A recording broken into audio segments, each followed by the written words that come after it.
Hello everyone, welcome to biology class. So today's topic will be peroxisome. So we'll be discussing what is peroxisome and what kind of different function does it perform inside our body. So first of all, peroxisome is discovered by Christian Review.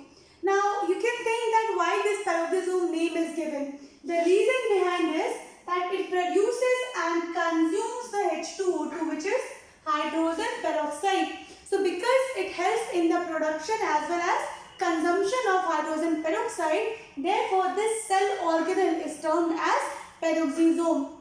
This peroxisome is present in both plant cell as well as in animal cell, but their functions differs. Also, this is a single membrane bound organelle. So as we have discussed, in our cell we have single membrane bound and double membrane bound organelles. So peroxisome, then Golgi bodies, ER, they all are single membrane bound. Chloroplast, mitochondria, nucleus, they are double membrane bound. Anyway, next is what kind of enzymes they have. They have catalase and they have oxidase. Now, this catalase, as I have told you that hydrogen peroxide, it has dual function.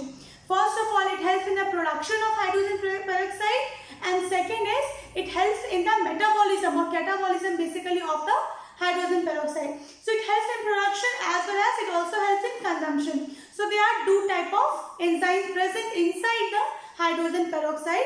They are hydrogen peroxide, this one, the oxidase, peroxisomal oxidase, and also is the catalase. So what is the function of this peroxisomal oxidase? They actually help in transfer of hydrogen atom to O2. So hydrogen will combine to O2 and finally it will make hydrogen peroxide. Next, catalase. Catalase, it has the dual property. First of all, it helps in the breaking down of this H2O into water and oxygen. Second of all, it also helps in the oxidizing of any group with the help of H2O2. So in either the two conditions, H2O2 will be broken down into the water and the oxygen. Then this is the basic function. Next function is beta oxidation. What is mean by beta oxidation? The fatty acid is a complex carbohydrate molecule. It must be broken down into the simpler.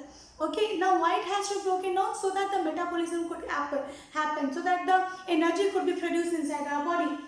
So in plant cells, the two basic function is there for the peroxisome. One is photorespiration and one is the glyoxylate cycle. At this moment, what I can tell you is what is photorespiration. So sometimes when we study photosynthesis, I'll explain it in detail. But there is an enzyme called rubisco inside the plant cell, basically inside the stroma of the chloroplast. So this is having the affinity to bind to the carbon dioxide so that photosynthesis could happen. But this is also having the capacity to bind with the oxygen. What I am saying is the rubisco, which is having the capacity to bind to the carbon dioxide, can also bind with the oxygen molecule. And therefore what happens? This is called photorespiration, wherein at the end carbon dioxide will be released inside the plant cells, and this carbon dioxide will be taken again for the fixation of carbon dioxide and production of glucose molecule. So this is a complete waste process which happens inside the plant. And plant has also adopted many different ways. They have different enzymes other than the rubisco in different plants. I will be studying in detail in the later chapter.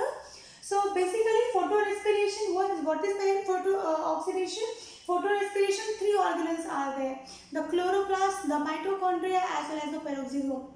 And they help in the production of carbon dioxide because of the affinity towards the oxygen molecule. Next is the glyoxylate cycle. What is glyoxylate cycle? So during the seed germination, when the young plant is growing, they are not able to do photosynthesis, right? So we'll have the fatty acid and the lipids stored form. They have to be broken down so that the seed, the growing seed, the young plant will get energy from it. And that is what is called glyoxylate cycle. And this is present in the plant cells. So these are the major two functions. This is our peroxisome. It is having a lipid bilayer and also a crystalline core. See, some people suggest that as chloroplast and mitochondria, they have an endosymbiotic theory, means they were capable of independent existing. Similarly, some scientists suggest that even peroxisome was capable of independent existing. But to differentiate the peroxisome from mitochondria and chloroplast, the mitochondria and chloroplast have double stranded DNA, the circular DNA and ribosome in them. But peroxisome do not have DNA at the ribosome present in them. So peroxisome is completely dependent on the nucleus as far as protein transportation is concerned. So this is all about the peroxisome. We'll just revise it once. What is a peroxisome? It is a cell organelle which is present in plant and animal cell. It is a single membranous structure. Also, they perform many functions inside the plant as well in animal cell. As far as animal cell is concerned, there are two enzymes, catalase and oxidase. Oxidase helping in the formation of H2O2, while catalase helps in breakdown of this H2O2 into water and oxygen molecule. In plants, they have two functions. One is photorespiration and one is glycoxylate cycle. So this is all about the peroxisome. We'll see you in the next lesson. Thank you very much for watching. Have a nice day.